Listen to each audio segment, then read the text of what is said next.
Assalamualaikum warahmatullahi wabarakatuh. Halo teman-teman semua. Perkenalkan, nama saya Ayu Sri Wahyuni bersama rekan saya Jenny Pabusa dari Prodi S1 Kimia Konsentrasi Analis Medis. Di sini pertama-tama saya ucapkan terima kasih kepada teman-teman dan juga Ibu Neni selaku dosen hematologi 2 yang berkenan untuk mengizinkan kami memaparkan presentasi mengenai hitung jumlah trombosit.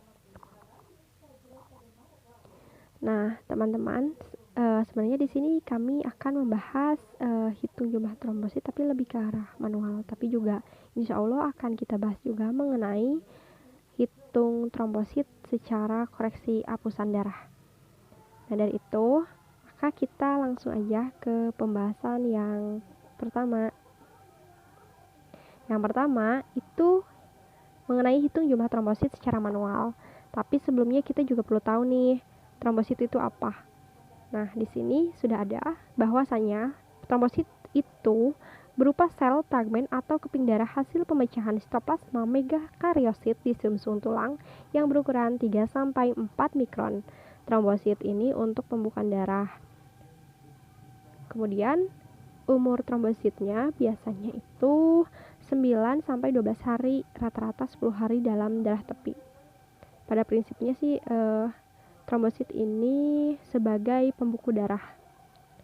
Nah, teman-teman, berapa sih jumlah normal trombosit pada manusia? Itu jumlah normalnya 150.000 sampai 400.000 mikroliter. Dan apabila kurang dari 150.000 mikroliter itu dinamakan trombositopenia. Nah, kemudian yang selanjutnya itu apabila lebih dari 400.000 per mikroliter itu dinamakan trombositosis. Kemudian apabila si fungsi trombosit itu berkurang itu dinamakan tromboastenia. Nah, sebenarnya umur trombosit ini lebih pendek. Paling pendeknya itu paling lebih pendeknya itu adalah neutrophil segmen. Kemudian ada yang paling panjang itu misalnya eritrosit, tapi ada juga yang lebih panjang misalnya limfosit. Nah, untuk hitung jumlah trombosit manual ini biasanya menggunakan metode otomatis, kemudian manual kamar hitung, kemudian manual apusan darah. Nah, untuk apa aja sih sebenarnya hitung jumlah trombosit ini? Khususnya hitung jumlah trombosit secara manual biasanya digunakan untuk mengidentifikasi atau mengetahui adanya penyakit seperti DBD, terapi anti kanker, kemudian ITP, leukemia, DIC, dan lain-lain. Tapi biasanya ini kebanyakan di rumah sakit ini untuk hitung jumlah trombosit itu digunakan untuk pemeriksaan DBD. Nah, teman-teman, selanjutnya kita masuk ke materi hitung trombosit. Nah, di sini tercatat pada presentasi kami, hitung trombosit ini lumayan sukar karena merupakan partikel kecil, juga mudah aglutinasi dan juga mudah pecah. Jadi agak sukar membedakan trombosit dengan kotoran. Sebenarnya si trombosit ini dia itu mudah menempel atau agregasi. Nah, selanjutnya hitung trombosit yang dilakukan secara langsung dan tidak langsung itu dapat dilakukan. Kemudian metode yang dianjurkannya itu adalah menghitung dengan mikroskop fase kontras dan otomatis. Kemudian hitung trombosit secara tidak langsung itu ada yaitu dengan cara fonio dengan menghitung jumlah trombosit pada sediaan apus darah yang telah diwarnai. Cara ini cukup sederhana, mudah dikerjakan, murah, dan praktis. Kemudian terakhir itu adalah pemeriksaan apusan yang mana harus selalu dilakukan apabila hitung trombosit rendah karena penggumpalan trombosit dapat menyebabkan hitung trombosit rendah palsu. Nah, bagaimana rendah palsu tersebut? Jadi si rendah palsu ini biasanya akan terjadi lumping, maka si trombositnya itu akan terbentuk massa yang lebih kecil atau lebih besar. Nah, selanjutnya kita ke metode hitung trombosit. Di sini ada Rice-Ecker, yang mana pada metode ini menggunakan BCB dan juga biasanya ditemukan selain trombosit ada juga eritrosit bersamaan. Kemudian ada metode Van Heerden yang mana ini kalau pakai metode ini biasanya hanya ditemukan trombosit saja. Kemudian ada amonium oksalat 1%. Nah, ini juga sama seperti Van Heerden yang mana dia itu ditemukan hanya ada trombosit saja. Kemudian di sini juga ada Vonio menggunakan MgSO4 14%, yang mana metode ini tidak langsung dengan cara membuat luka di ujung tangan yang telah dilumuri oleh MgSO4 sebelumnya. Itu bertujuan untuk mencegah lamping dan segera dibuat hapusan darah, dan juga kemudian dihitung per 1000 eritrosit. Kemudian ada mikroskop fase kontras.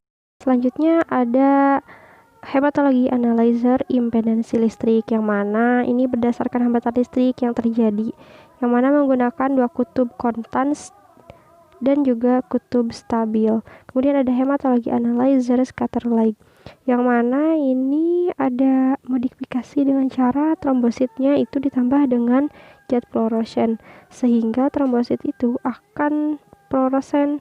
Kemudian diukur dengan scatter light. Yang terakhir ada hapusan darah tepi, yang mana hapusan darah tepi ini menggunakan lensa objektif 100 kali menggunakan oil imersi dan merupakan koreksi dari seluruh metode sebelumnya.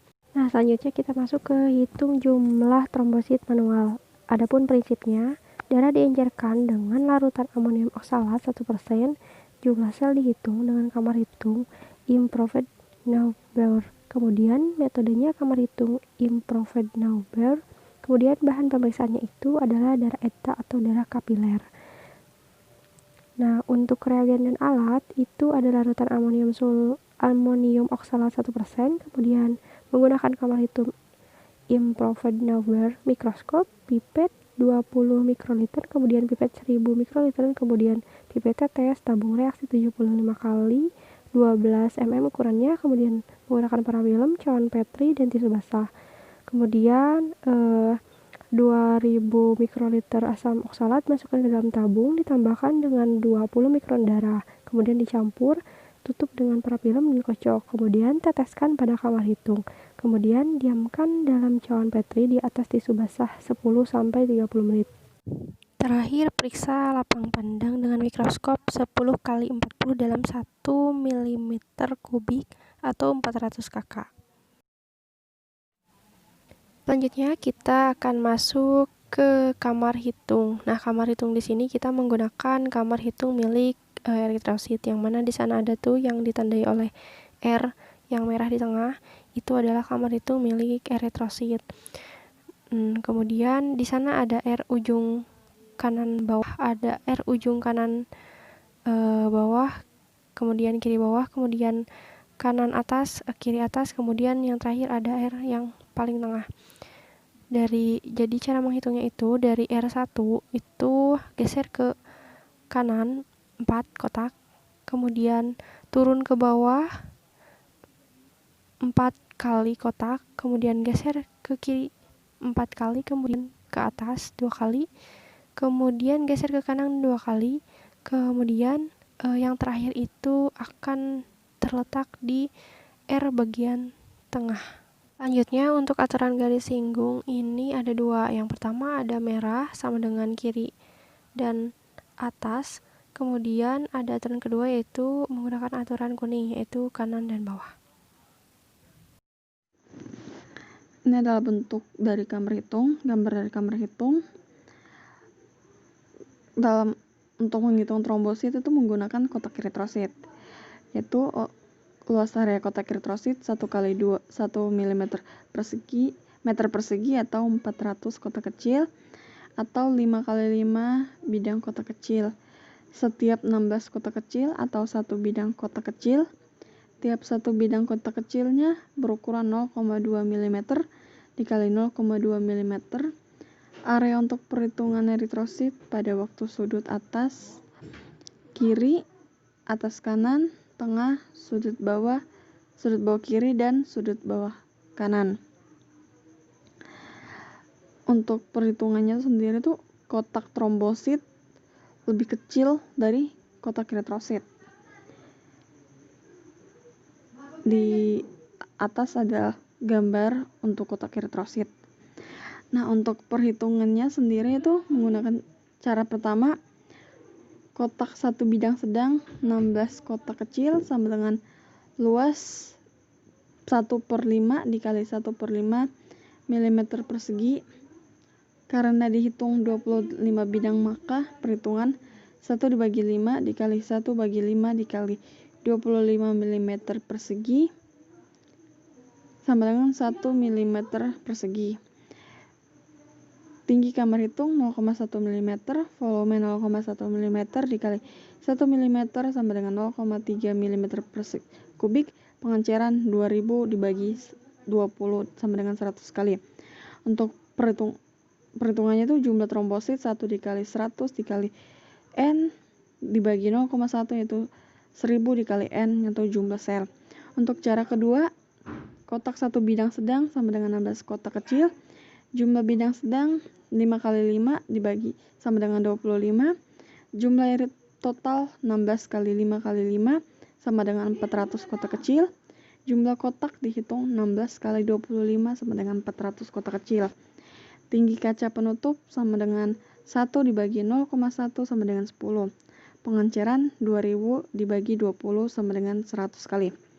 Jumlah trombosit sama dengan PDP dikali TKP dikali KKS dikali N dibagi KH, yaitu 100 dikali 10 dikali 400 dikali N dibagi 400 sama dengan 1000 dikali N atau jumlah sel. Untuk tingkat pencegahannya, untuk tingkat pengenceran tidak dilakukan mutlak, itu 200 kali, namun dapat disesuaikan dengan kondisi darah yang diperiksa. Yang kedua, apabila pasien mengalami anemia, maka perlu diturunkan pencegahan menjadi 100 kali pengenceran. Untuk cara tabung lebih fleksibel lagi karena volume darah dan volume pengenceran dapat diatur volume yang diambil. Nah, di atas ada dua bentuk pengenceran, yaitu pengenceran menggunakan pipet eritrosit dan pengenceran menggunakan tabung. Bisa dilihat perbedaannya di sini. Terus di sini ada nilai rujukan atau nilai normal. Untuk laki-laki 200.000 sampai 400.000 per milimeter kubik darah atau 150.000 sampai 350.000 sel per milimeter kubik darah. Lalu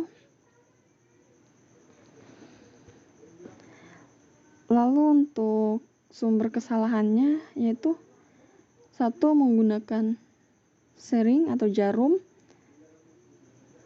yang basah kemudian akan menjadi hemolisis. Yang kedua, membendung lengan terlalu lama akan mengakibatkan hemokonsentrasi. Yang ketiga, terjadi pembekuan, sering sekali terjadi. Yang keempat, darah tidak dikocok homogen saat memipet. Nah, pada saat memipet kemudian tidak dihomogen akan mengakibatkan penumpukan pada satu tempat. Yang kelima, tidak membersihkan sisa darah pada pipet. Lalu yang keenam, kamar hitung menggunakan objek kelas. Yang ketujuh, pengisian ke kamar hitung berlebihan ke parit. Pada saat pengisian ke kamar hitung terlalu berlebihan sehingga sampel atau darah merembes kemana-mana. Yang kedelapan, area kamar hitung tidak terisi cairan penuh. Yang kesembilan, terdapat gelembung udara pada kamar hitung. Yang ke-10, kotoran pada kamar hitung. Ini sering sekali terjadi.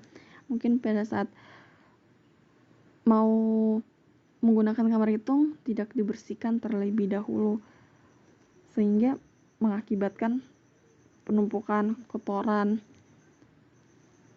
Pada saat pembacaan di mikroskop sangat terganggu. Untuk yang ke-11, EDTA berlebih atau eritrosit rusak dan terbaca sebagai trombosit. Jika ini juga sering terjadi, misalnya pada saat menggunakan tabung EDTA tidak terlalu diperhatikan. Nah, untuk koreksi hitung trombosit dengan apusan darah, selain menggunakan kamar hitung, bisa juga menggunakan apus darah. Nah, untuk apus darah itu hapusan darah diperiksa dengan lensa objektif 100 kali, dihitung dalam 10 lapangan pandang jumlah rata-rata, lalu dikalikan dengan 20.000. Untuk hapusan darah sendiri harus berbentuk seperti lidah kucing atau seperti api. Nah, untuk pembacanya sendiri tidak dapat dilakukan di tengah atau di ujung, harus di bagian yang tipis, di dekat bagian yang tipis, karena pada bagian tipis eritrosit bagus, maksudnya dia terpisah, jadi pada saat pembacaan tidak terjadi penumpukan eritrosit atau trombosit, sehingga pada pembacaan lebih bagus dan lebih jelas. Lalu ini adalah hitung jumlah eritrosit, yaitu trombosit sama dengan jumlah rata-rata dikali 20.000 sama dengan mendapatkan nilai mutlak atau nilai sebenarnya dengan satuan sel per milimeter kubik darah. Misalnya dapat 9 biji dikali 9 kali 20.000 sama dengan 180.000 sel trombosit per milimeter kubik darah. Itu yang dapat kami sampaikan, kurang lebihnya mohon maaf. Terima kasih. Wassalamualaikum warahmatullahi wabarakatuh.